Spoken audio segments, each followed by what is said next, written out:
see a good movie, it makes you want to make it. U.S. Satellite Broadcasting presents a very special television event.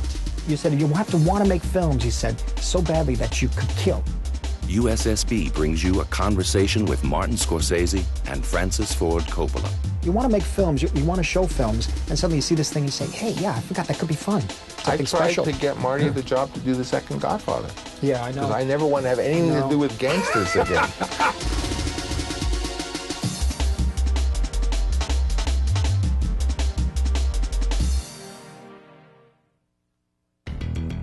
Throughout the history of cinema, rarely have two filmmakers delivered the impact of Martin Scorsese and Francis Ford Coppola. Two men enlightened and educated among the formidable generation of 1960s filmmakers, whose coming of age as directors initiated the revolution in filmmaking that took place in the early 1970s.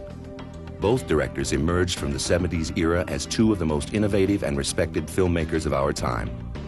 Steven Spielberg, George Lucas, and Brian De Palma are also products of this distinguished fraternity.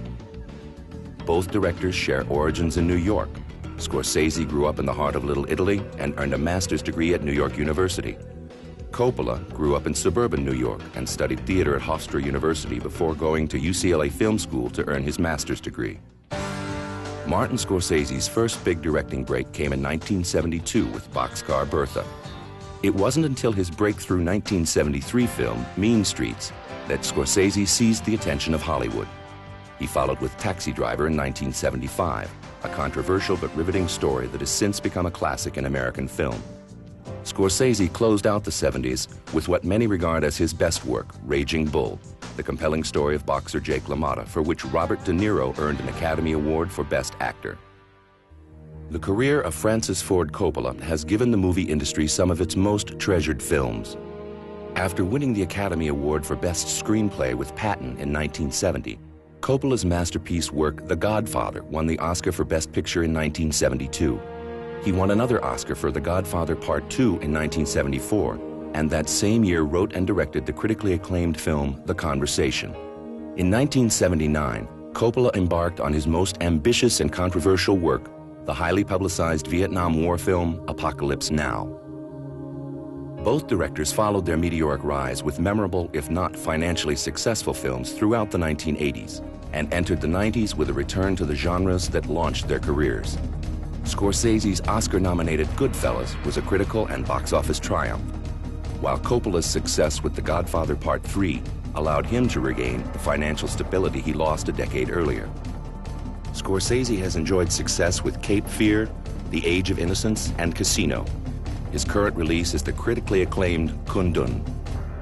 Coppola's most recent works, Dracula, Jack, and The Rainmaker, have brought him not only box office draw, but the financial means to finance his own projects, one of which is now in development. Recently, these two film legends met with USSB host Geoffrey Gilmore, director of the Sundance Film Festival, to explore their thoughts on filmmaking, Hollywood, and their own amazing careers. U.S. Satellite Broadcasting is proud to present Martin Scorsese and Francis Ford Coppola. Both of you have had extremely diverse careers, actually, in terms of the range of films that you've been working with. You've worked with films that are the epics of their time, and you've made very small and intimate films, and you have as well. And do you describe that diversity in your own careers as reflecting the changes in the industry, or is it something that you yourself pursued? Marty? I think it came out of the change in the industry in the early 70s, late 60s, early 70s. And I know Francis started earlier, even the 60s. And somehow in the 70s, that decade, we were able to make pictures. People weren't talking about how much a picture was making. I mean, at a certain point, yes, how much money it would make or how much they would be able to risk. But primarily, they were talking about the new Terry Malick picture, or the new Paul Schrader picture, or that sort of new Francis Coppola film. These were films that were like, they were proud to make, in a way. They were proud to underwrite, I think, filmmakers with, and I don't want to use it because it could become a dirty word, but vision. A vision, meaning that they have a way of telling a story, give them as much control. And that built up to, of course, United Artists, which was an extraordinary place, making Heaven's Gate. Now, I made a picture there, Raging Bull, at the same time. In fact, Raging Bull opened 10 days before Heaven's Gate. And when that folded, we folded too with it. The picture was hardly re-released. The establishment of the UA executives left. It was a complete mess. Everything was really over at that point. But it wasn't easy to get the films made in the 70s, but there was an atmosphere of making special movies, right. A Robert Altman picture. There was a body of work. But when we hit the 80s, I know Altman, after we suffered at 20th Century Fox at that time, I had King of Comedy there, right. And Altman had a film called Health, I think, and they didn't even release it.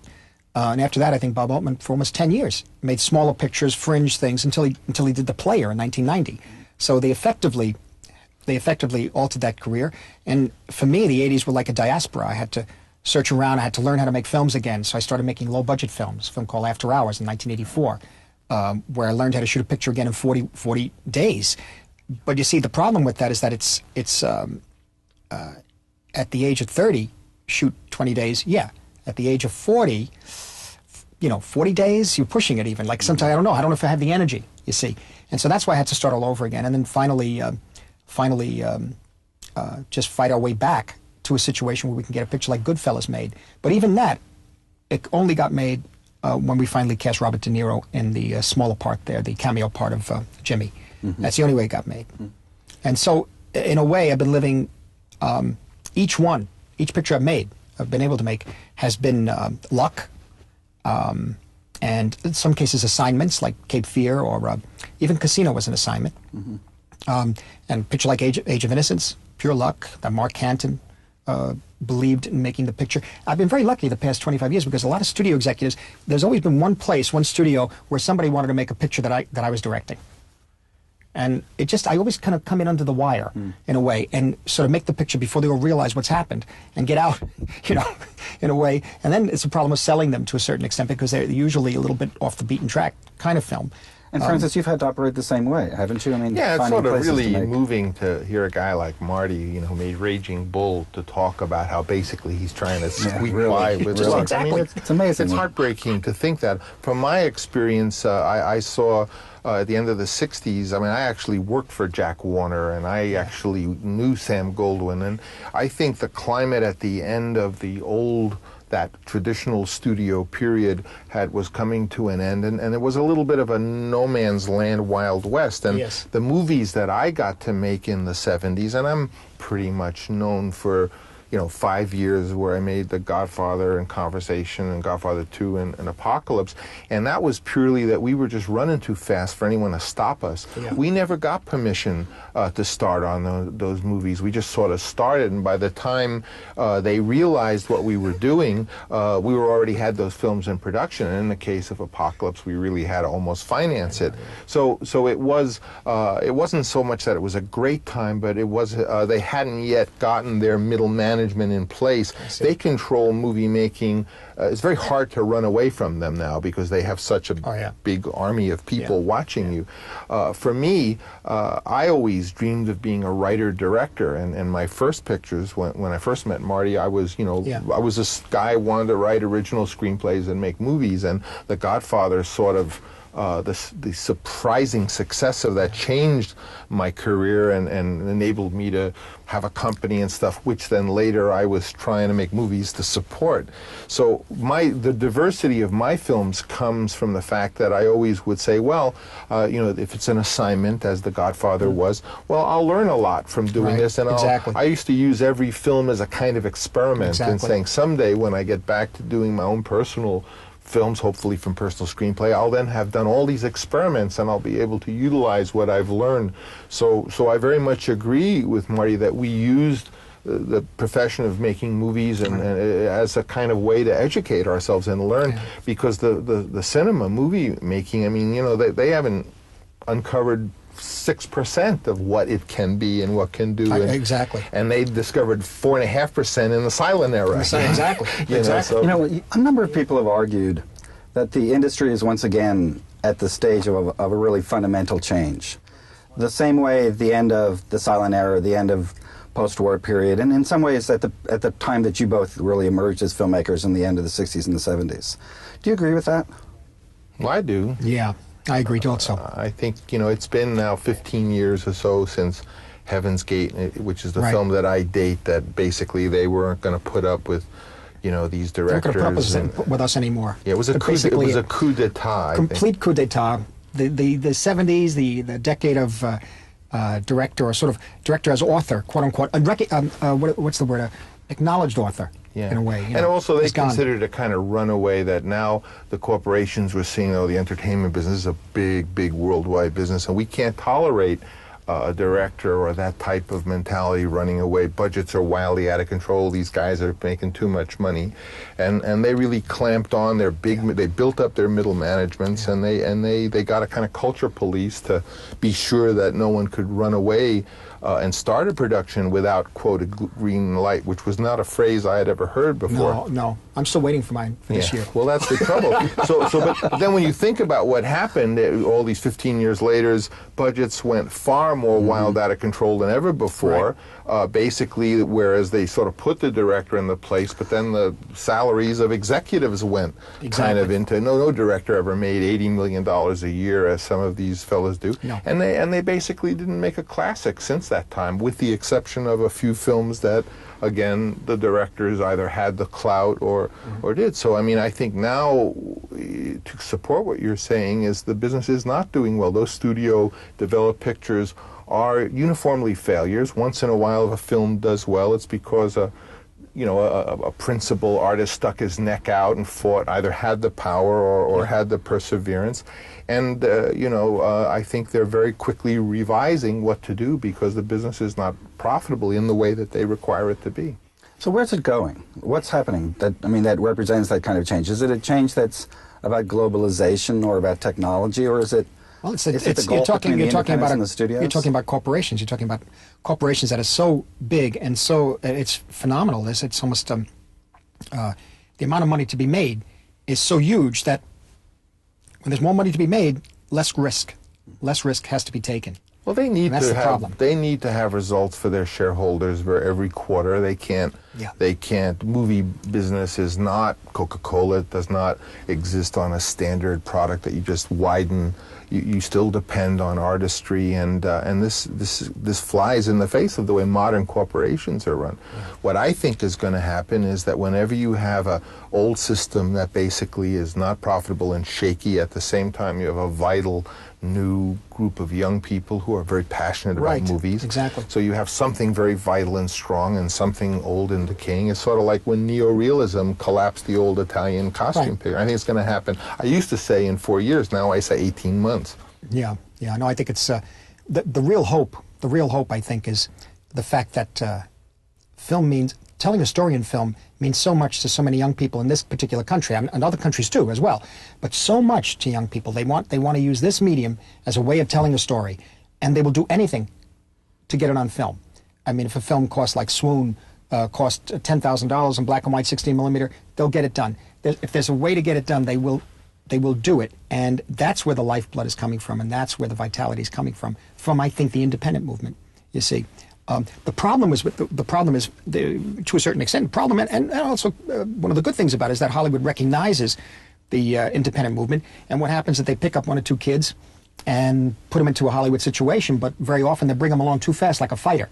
They get them to fight the champ, too. They give them $40 million, $60 million. No, give them 10, give them 20. Let them build up to it, and then they're out. Well, now they're revising that also, and they're starting to rather, kind of do what Disney did with Miramax, and all of a sudden all of the majors are starting these new little independent companies, again, hoping. I mean, I personally think that the management of the traditional studios are desperate because they know they're unnecessary, they know they're overpaid, and they know the truth that the films really cost more than they're publicly admitting, and they're doing less. So it's going to change. You've always been fascinated by technology. In fact, well in front of the so-called technological revolution, which has been taking place in this last decade. Yeah, but not anymore. Has it taken the direction that you want to go? Well, my feeling was, back then, and then whenever it was 25 years ago, I saw, being an ex-boy scientist, I realized what electronics and digital technology was going to do to movies. And at first I was excited because I thought that would enable us to approach movies that we wouldn't ordinarily been able to do, because we'd be able to have scenery that was not totally have to build. And so I saw it as going to be a big boon to filmmaking. I didn't realize that it would be yet another kind of shackle on the cinema. Yeah, it really is. I mean, it really is. I only became involved with computer rendering, so to speak, or computer generated images, and particularly my last film. On this film, which was a great service to you. Yeah, it really was. But it's another way of working, and I think you pointed out it's become a painterly medium rather than mise en scène, which means you take things, you put them in place according to the frame. This is in the foreground, that's in the background, this of course is here, this moves here, the camera moves this way. That's mise en scène. But now, with a computer, you can do anything. Right. So it becomes more, as you pointed out, you said it was a painterly thing. You could paint what kind of sky you want. You know, the reality is I grew up downtown. I didn't see the sky. I never saw it. We say, you know what I'm saying? It isn't like you grow up in Arizona. I always talk about Spielberg growing up in Phoenix, Arizona. He could tell the sun's coming up, and we never saw that. So I know a light bulb, basically. That was for me. You so know now about the cannoli. I know about the Sfogliatelle. the Sfogliatelle. In Ferraris or in Cafe Roma, you go in, you know that it's either a fresh batch, or it isn't. They're making a new one, so you wait. But the reality was, like, suddenly I'm looking there and they say, what kind of sky do you want? Well, I guess, a dramatic sky? Okay. What does that look like? Well, a little steel gray, maybe it's too much. That kind of thing. And suddenly you're putting in images. It's almost like a painting. See, I thought that would help a guy, say, we all knew about Stanley Kubrick wanted to do the life of Napoleon. Yeah. Well, what a subject matter. And fantastic. we figured, and seeing what he did with Spartacus, where he had, the soldiers marching, and then we realized with those double exposures, we said, well, that will mean that Stanley Kubrick can make the life of Napoleon, because suddenly he doesn't have to build everything, doesn't have to have 10 million extras. But it didn't quite go that way. And more I feel, at least the director or my generation director, started to lose control of the means of production, and then before you knew it, they started to operate on this kind of glut of films where every week there are so many movies that come out, and they're rated like a horse race on Monday. And so that, combined with the middle management controlling everything, less and less, I felt personally more and more squeezed out, and I had to either say, well, let me figure out how to make a movie that makes a lot of money, so they'll reward me after that to let me make, which was always the quid You pro got quo. Dracula. That did great. Exactly. You know, you're always trying to somehow stay in, to be viable to them, because Wells basically, kind of became Hollywood's enemy, and they threw him away. And for 15 years of his life, he wanted to make films, but nobody would make it possible for him. Do you think audiences, obviously the corporate problem in Hollywood is again, as you stated, like a real shackle, a real problem. Are audiences and critics less sophisticated now than they were?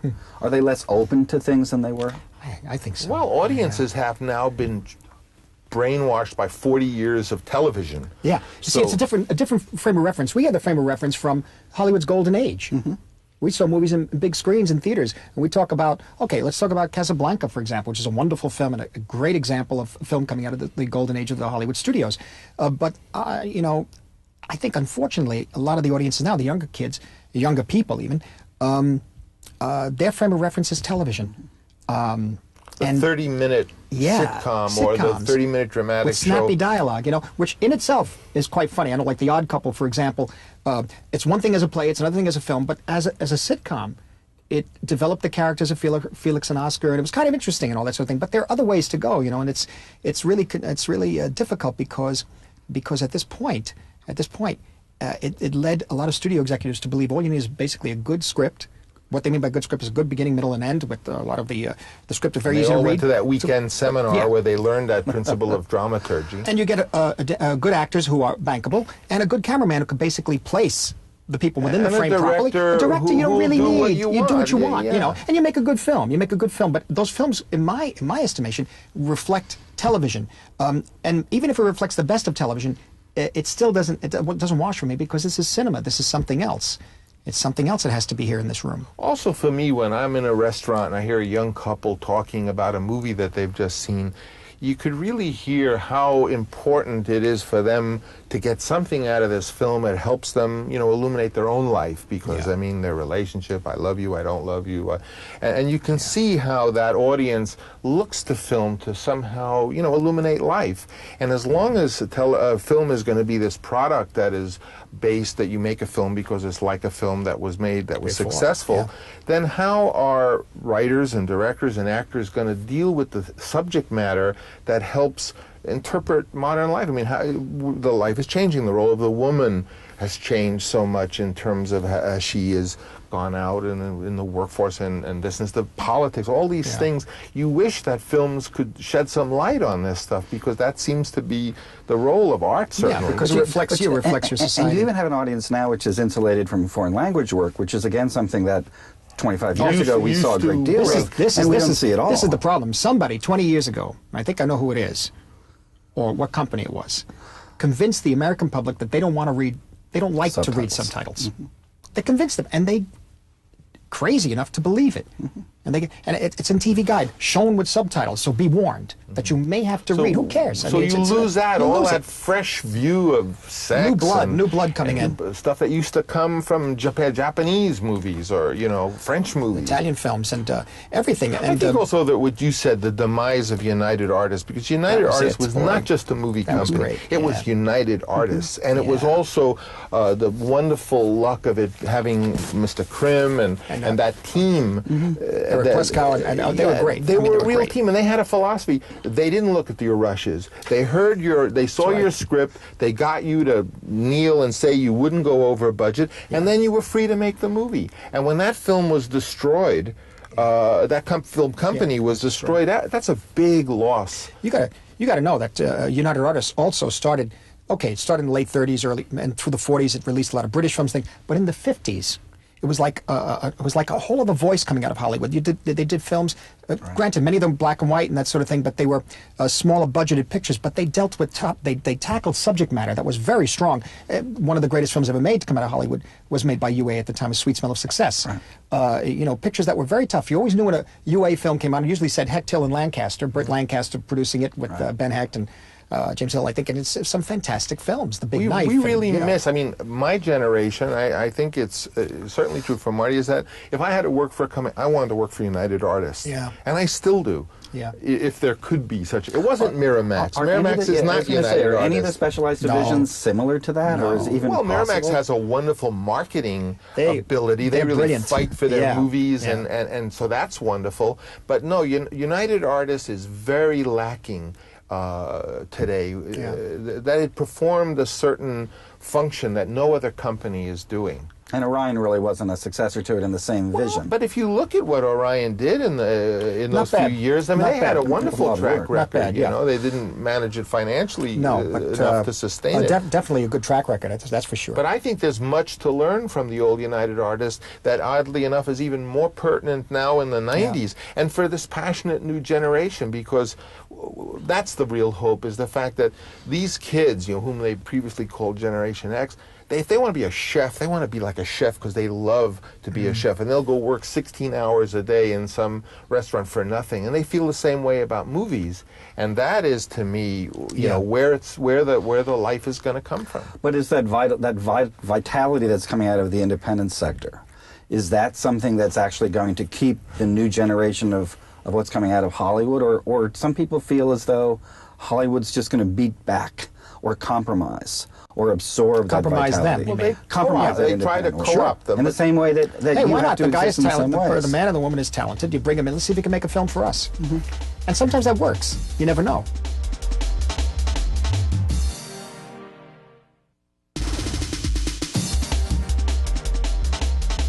The vitality of the industry, maybe right now, as we've said, is maybe coming out of the independents. There's this gulf now between the studios where you have a film made for several $100 million whose absolute incredible success is going to spur on perhaps more evolution in that direction of making certain kinds of films, or would you disagree with that? Is this success of Titanic surprise you? I disagree. I think that the Titanic, first of all, its cost is even beyond what you think. Say, yeah. So that, I mean, I think it's great. I love it when a filmmaker is getting trashed and they're getting ready to fire all the executives, and the film shows them that in the end, it's the movie. It's not the star. It's not who is getting the $20 million. It's the movie. And that's the lesson of Titanic. Not that you should make a $250 million movie. So I think that's what's going to come down to, is that it's going to come down to, just as they say in real estate, location. It's the movie. And you come up with a movie that has life and it's about something interesting and is done well. That's the best policy. Yeah. Whether it costs $60,000 or $100 million. Personally, I would be interested in the area of movie making, from $12 million down. Exactly. And not care who I wouldn't pay an actor $20 million to be in a movie. I mean, so many of we have a whole list of them this year that had 2 of those guys. So that's not the answer. Right? Yeah. They're not stupid people, right? So they know that. So now it's something exciting that's in the movie, whether it has a newcomer. A newcomer is even good because now the big stars are so overexposed and they're on the rental movies. And sometimes they come out 3 films a year. They make. Yeah, they are. And how do you like the posters now too? Yeah, well, the posters, and the trailers. Now, the posters now. I'm a old poster collector. I can see them always. I mean, now the final irony. Every poster looks exactly the same. Even the actors' faces look the same. You have to have just the title of the film. You can't read who directed, who wrote it. It's all a block, so nobody gets any more credit than the other person. Well, you've both been responsible for the discovery of like major acting talent for 25 years. I mean, if you look at some of the major talent, I mean, you go back to the films that they started in, they were both your works. I mean, De Niro and Foster, Cruise, I mean, and De Palma too. Brian De Matt Palma. Dillon, a lot of people. De Palma had De Niro first. Is casting no longer really? Is casting that important now to what you do as a filmmaker? Or are a lot of roles and actors almost interchangeable? Because one of the arguments people make is that it didn't matter what part Kate Winslet played in Titanic. It could have been 6 other people. Does it really matter? I don't think so. I think it matters. I think that's one of the joys of movies, that some actor comes and brings it to life. And a role can be very good, as evidence. For example, Nicolas Cage has been in movies for 15 years. Finally, he got a part that was able to connect. So it's, to me, it's acting and writing. And Nick Cage, I mean, was one of these actors who was very brave, trying all different, go off on the edge. Daredevil, Wild at Heart, dancing on the table, doing Elvis. I mean, it's amazing. And then finally, leaving Las Vegas, was able to pull it together. Casting and acting is at the very. I view it as writing and acting as the oxygen and hydrogen that makes the movie. And still very crucial for the work that you do as well. I mean, when you're casting a film like Kundun, I mean, you're dealing with a lot of unknown cast as well as not just star cast. Well, that's a special situation. I mean, there was no way you can make a film about Tibet and use actors. There's no way. Now, even you can use, in some cases you can say, well, you can use some Chinese actors. It's not the case. The best thing to do, you'd find somebody. There had to be some people in India. They found them the who were able. The Pasolini approach. thing. It's Robert Flaherty. It's Elephant Boy. That's casting. That's too. casting. That's acting. It very much is. Everybody's an actor. You're acting now. It's all, we're all acting. So it's everybody's an actor. You see, and if you just get a person who can pretty much be themselves in front of when a camera's running, you're okay. Do you have special actors that you favor now more above others, or is it according to the work? Well, you come to know, as with all collaborators, be it a photographer or art director, you come and know people, become your friends, and you like very much working with them, and you enjoy it. And so, of course, there are actors that you would like to work with over and over again. For instance, I mean, it's someone obviously Bobby De Niro. Obviously, I like working with Bob. He's such a creative person. Yeah, I had a very long collaboration with him. But you see, that's also some of the reasons why those pictures got made in the 70s. Taxi Driver. The night he won the Academy Award, we were there. Remember, you picked it up for him, and you came back and hit me on the shoulder and said, "This is good for your picture," because Bob was in it. Right. And because that particular script, I mean, was a daring script at the time. To us, we were crazy. We thought, hey, this is fine, let's do it, But apparently it was disturbed a lot of people, didn't want to make it. But Michael and Julia Phillips, putting myself together with De Niro, and that night of him winning for Godfather 2, helped the picture get made. And then the same thing with New York, and certainly, which was a project of De Niro's, which was Raging Bull. Right. So because of the actors, an actor like him who was a very brave actor, who didn't really care about, looking pretty in a movie and that sort of thing, and taking lots of chances, I was able to work. Luckily, we found a common ground to work on these projects together, where I felt I was doing something of my own, he felt he was doing something of his own, and we were able to make those pictures. But after that, I didn't work for him from after King of Comedy was 1981. Right. And next time I worked with him, he did the cameo role in Goodfellas 9 years later. Right. So it's, but certainly when we got back together, we were in our trailer, I was in his trailer, and because we're selecting the ties and the shirts and the cufflinks, and which we enjoy a lot.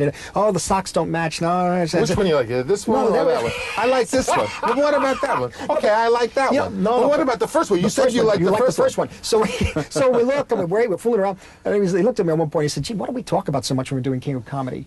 You know, we sort of got older, and we talked it all out. We'd explored each other's ideas, you know, and we found it so comfortable that we made another couple of pictures together in the 90s then. As Joe Pesci I like working with for his sense of humor, and he's a wonderful person to have around on the set. But, you know, it's hard. When you work with a new person, it's very hard. You have to all sing. Sometimes it doesn't click in the same way. It doesn't click. Even if you sing, even if you sit there singing, you know, Getting to Know You from Rodgers and Hammerstein, it doesn't work. Do you have the same relationship with anybody that you feel special about at this point? Well, there are a lot of actors that have appeared in either bigger or smaller parts in my films, and yes, I very much, it's like being with an old friend, and you know that the conversation's going to be good. Right. And, you know, just recently I got to work with Mickey Rourke after he sort of had gone into self-imposed whatever. Yeah. And, you know, I always thought Mickey Rourke was just a very sweet person, despite all his front, you know. Yeah. And he is, and so that's more what I focused on, just that he doesn't put me off with his pugilistic, you know, posings. And it's always wonderful to...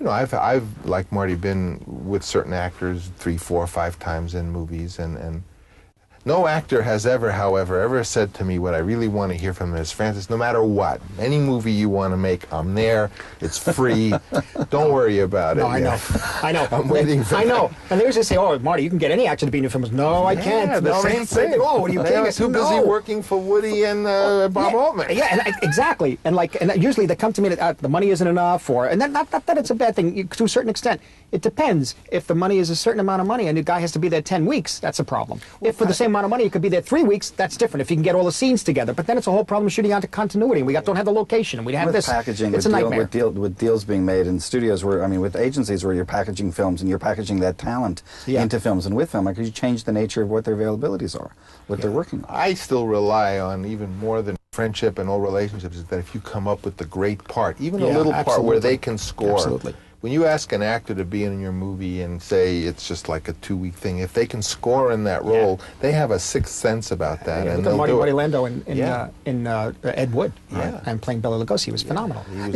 Is artistic collaboration now so complicated that a single vision, an auteur, as it were, can no longer really exist in filmmaking? Collaboration is essential to. I mean, I used to always say collaboration was the sex of creativity. You know, and it has nothing. A single vision doesn't exclude collaboration by any means, because that vision is constantly modified by what the actor will bring to it. Absolutely. Do you agree? Absolutely, because I mean, you think about it, and you know, in order to make a picture, you have this equipment, you have everybody around you. You need a lot of people to do it. There are other ways. Other people make films with single camera and lower budget, that sort of thing, but you're still dependent. If you're dealing with a narrative, to a certain extent, you're still dependent on a number of people working together to carry out something you believe in and that they can contribute to. You have to all be open to contributions, I think. You know, and I think about it too. Over the years, I go see painters exhibitions in museums, and I saw one a couple of years ago here, last year, Titian, I think.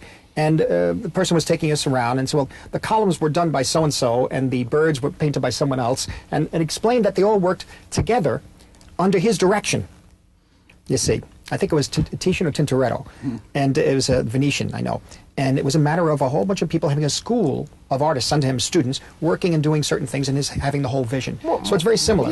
But you've had that with Dean and Walter Murch and all the people that you've worked with for years. You've had a team. Yeah, what I want to say is more than the vision is kind of the direction you want to go into, and the so-called dictatorial part usually is like trying to strike out those the kind of cop-out solutions where people want to do the rote thing or the safe thing, and it's more saying, no, we're trying to accomplish that. Don't give me, you know, kind of that type of a cliche. So you don't mind it when they come up with some real idea that's truthful and innovative, but you sort of hate it when they want to do But the key thing here is that you all have to be, when you're about to go on into the rehearsal, and you could usually tell in rehearsal, hopefully before so, but the idea is that everybody should be making the same movie.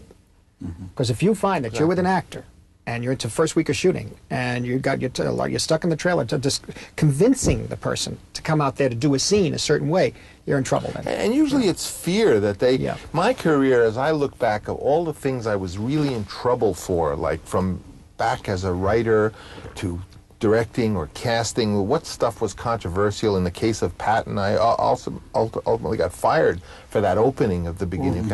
Usually the stuff that you were in the most trouble with is the stuff that later on everyone talks about as being the good stuff, and it makes sense because it was a little away from the rote. You're always trying to fight off this kind of standardization of, you know, it's got to be this way. The special effects guy wants the effects to be that way. That's why all the movies look the same, because those other subcrafts tend to, the guy falls off the horse the same way because he fell off the horse in 10 other movies. And you're always trying to fight, you know, this movie is at least an individual thing. Let's try to find a way the guy ought to fall off the horse in this movie. And that's where you get the resistance. That's where you need to be the person saying, no, let's come back to what we were doing. You know, there's something that's talked a lot about independence right now as films that are really smaller films or intimate films or writer-driven films as opposed to the kind of effects-driven films of studios. And Francis, you've been quoted as saying that actually the two favorite films of yours in your heart are The Conversation and Rumblefish, as opposed to the films that people would talk about immediately as the films that they identify with you. Was that because of that?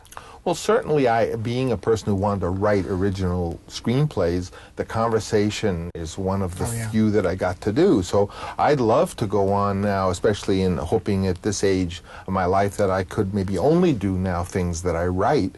You know, and writing has that 8-month lag problem that you got to sit and write, and nobody else has a job while you're writing. Exactly. So you're under pressure to say, can't you direct the movie, you know? So now I'm hoping to do that. Rumblefish was just a kind of peculiar thing that I saw that way and was grateful, although it made zero money. And also, so I hope to go back more to the things that I would like to write about, and having the discipline to do that, to not work. Because obviously if you're making other films in between, it's very hard to write the screenplay the 2 weeks. Yeah, well, that's what I'm in right now. I'm working on the screenplay. It's taking 6 months already. It's going to take another few months. And no one gets paid during Nobody that gets paid during that time. And also, at the age of 55, becoming 56, how many more pictures can you do? Wow. You know, so that I'm averaging a picture every 2 years, kind of every 2 years. You know, it'd be nice if I could do one a year, but it used to be one a year, you know.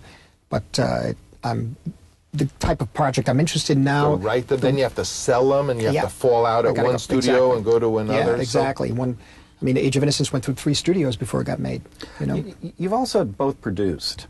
I mean, both as producers on your own work, but also executive producing work. And recently, Marty, you've produced the work of several independents with Matthew Harrison, with Allison Anders, and I know, Francis, you know, you've announced even just a slate of films that's now Zoetrope is going to be doing. Is this also part of what you're trying to do on top of writing and directing as a whole nother aspect of your careers? I tried it as an altruistic a thing, and I must say it's been about 8 years of it now, and I don't think I should continue because it's I don't have the time, I don't think, to really properly guide the people. I was figuring younger people, giving them chances, that sort of thing. Certain executive producing situation I'm doing as favors, for example. You don't do it as a favor. What I mean by that is that you're helping certain friends, quite honestly. And, of course, the subject matter has to be there, the director has to be there, and that sort of thing. But I found that, I don't know, it's maybe a dissipation of my energy, which I need more and more, excuse me, I need more and more of my own pictures, and try to help out some friends. That's what it's come down to now. And you see, I've never really had a head for figures, a head for money. I don't really even understand sometimes the complexities of how a film gets made in terms of studios and that sort of thing. So I've always been feeling lucky. I got the money to make pretty much the pictures I wanted to make, and sort of run with it and try not to go too much over budget and that sort of business. So when I started to branch out as producing, I found that it was, I don't know if that's creatively I feel any creativity about it. It wasn't satisfying creatively, and in a sense, you're trying to help another person with their vision. I can maybe do it another way, but as producer, I don't know if it's even going to continue to exist this way. It just doesn't. It just takes too much time.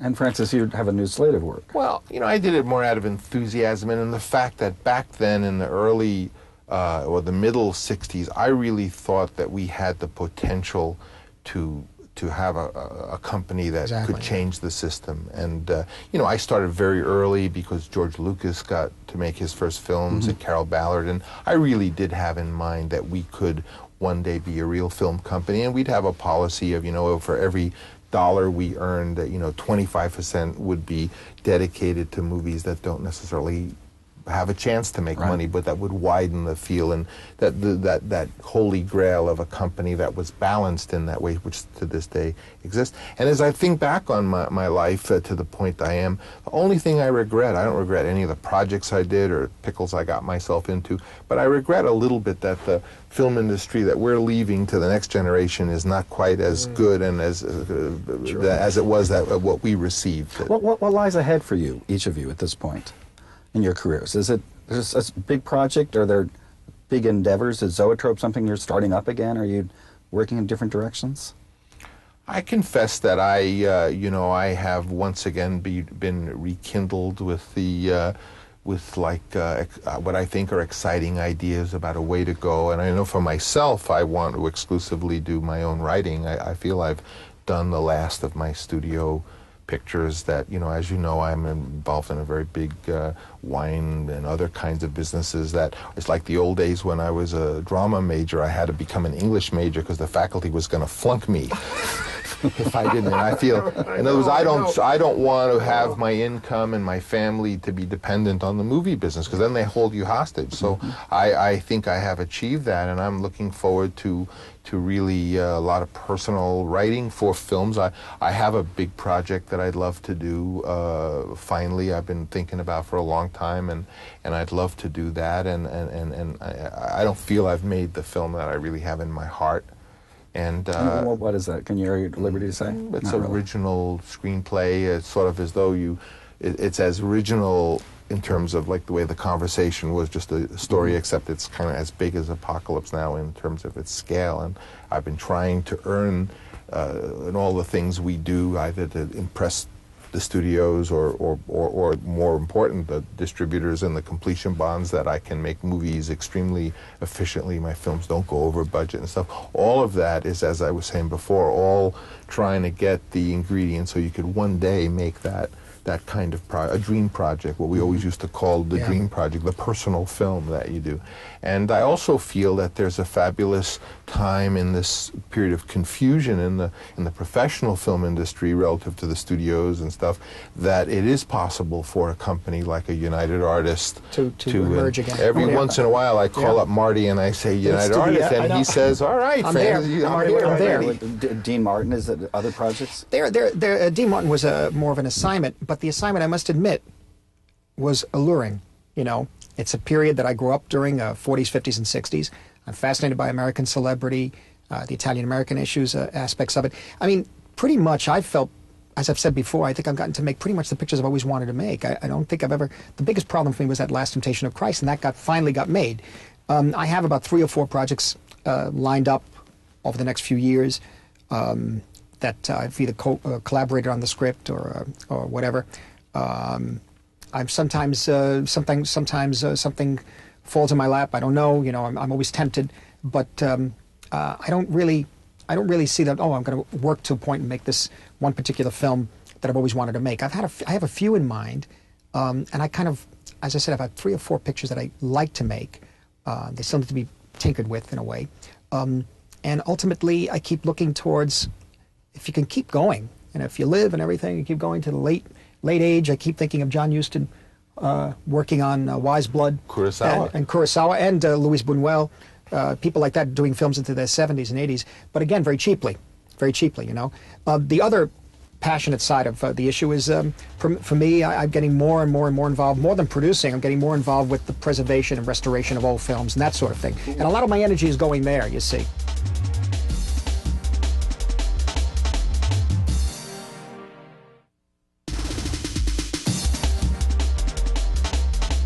Neither of you, again, are simply filmmakers. Both of you do a range of different work in other fields. And Francis, you've noted as a winemaker, you have a restaurant, you have a resort. Believe me, I understand the difficulties of trying to put together a resort with different things with Sundance. Marty, you've done an enormous amount of work with film preservation and film culture. So you're really doing things much beyond the work that you just do in film. Has this become a major part of your life? And for both of you? Well, I have a general restless creativity. I mean, I like to build things. I like to see things go from idea to result, which is why I like to cook, because that's you know, in an hour and a half you can have this thing, and then you serve it, and everyone says, that's good. A movie, you wait 2 years, and they go, well, we don't know if we like it. But very clearly, I'm trying to balance my life so that I can focus on what I most want to do, which is to write and make a film, and not have to depend on that also to support my family. So I've used this desire to build and what have you to try to set up a little bit of, what do they call, diversification. You know, so I'm not dependent on And that. Marty, with film preservation, well, the film preservation came out of a desire of, a love of these old movies that came out of the Hollywood system that I really adore. And not only to preserve them, but also to restore them, preserve them, and have them shown properly. But that also means foreign cinema, too.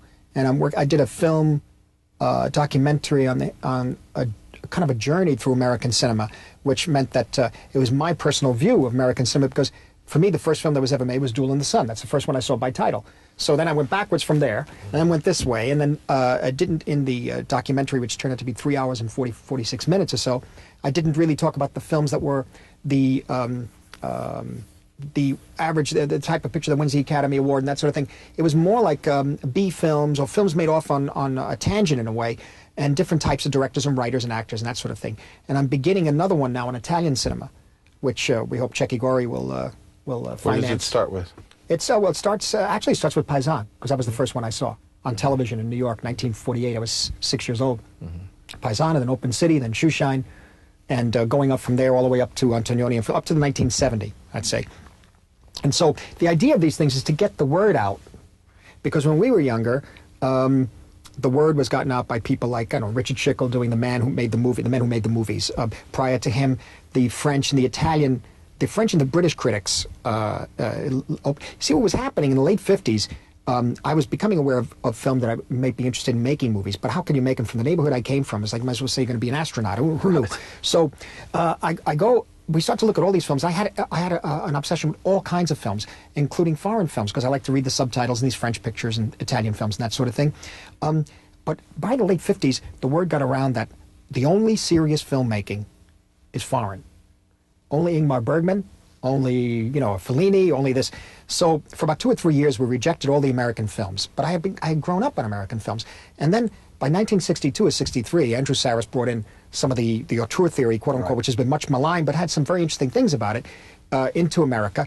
And I read the articles and I realized, wait a minute.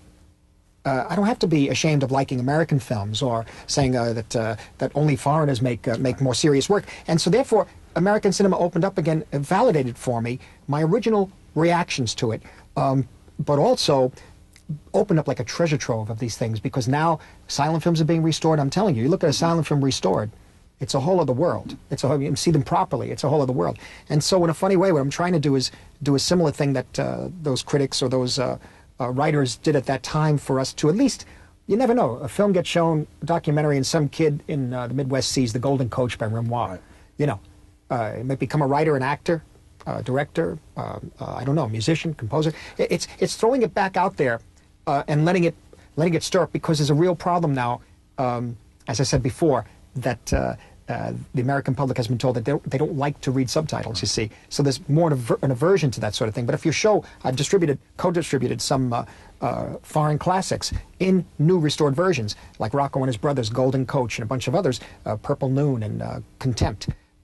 Seen on a big screen, maybe you might be sparking some creativity out there. No, I think it's still important, because one of the things that each of you have been able to do has been able to bring, through the power of your own celebrity and important significance as directors, Americans' attention to certain directors. I mean, even in the presentation of Kurosawa's work that you did, was to bring people's attention to the fact that you're able to bring this film out. Are there filmmakers or individual films that you'd like to still do that with, each of you? Well, just recently, I Am Cuba. We did I Am Cuba.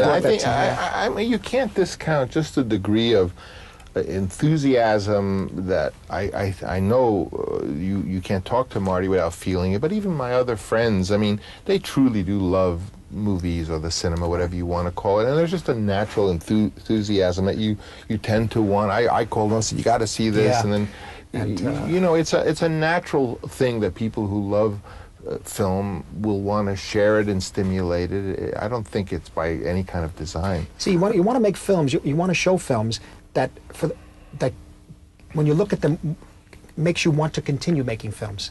That's what it is, you see. It's very important. And it's a really important thing. You look at a picture like, suddenly you're depressed, you're tired, you've been working, and suddenly you see this thing and you say, hey, yeah, I forgot that could be fun.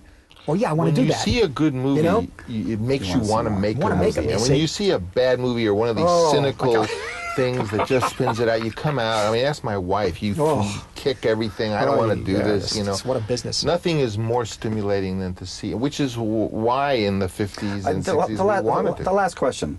The idea is that basically you're at a point now in which you've both been the young filmmakers that came through careers and found this. Are there young filmmakers, are there contemporary filmmakers now that you get extremely impressed when you've seen their work at this point? Are there someone that you'd single out, that you'd say of the new generation? Do you both get a chance to see a lot of movies that works? I see? I went on a period where for 3 years, Fellini was like this. He wouldn't go to the movies. Yeah, me too. For about 3 or 4 years, I wouldn't go. I started to go again, but it was depressing. And then I'd see like, I like To Die For. Gus Van Sant. Very good. Because it was something, there's a little originality. I mean, it wasn't just showing you the same old thing over and over again. Woody Allen, even when he works in his own little world, he always does something totally original. His last picture, too, Deconstructing Harry. Yeah, I mean, some of the character who's out of focus. Oh, it was wonderful. You know, he always, there's always some the jump wonderful cuts, thing. the way he's cutting the editing of the dialogue was incredible. So those are the experiences that really make you want to do it. You just want to, just like when you read a good book, you want to be active in the arts, and when you see cynical or work by route, you don't want to. It's a bore. You're getting too old to watch it too. You don't have the time. You could be doing other things. Do you know, it's a question that's been asked many different ways about influences and directions, but I want to end by asking how you've influenced each other.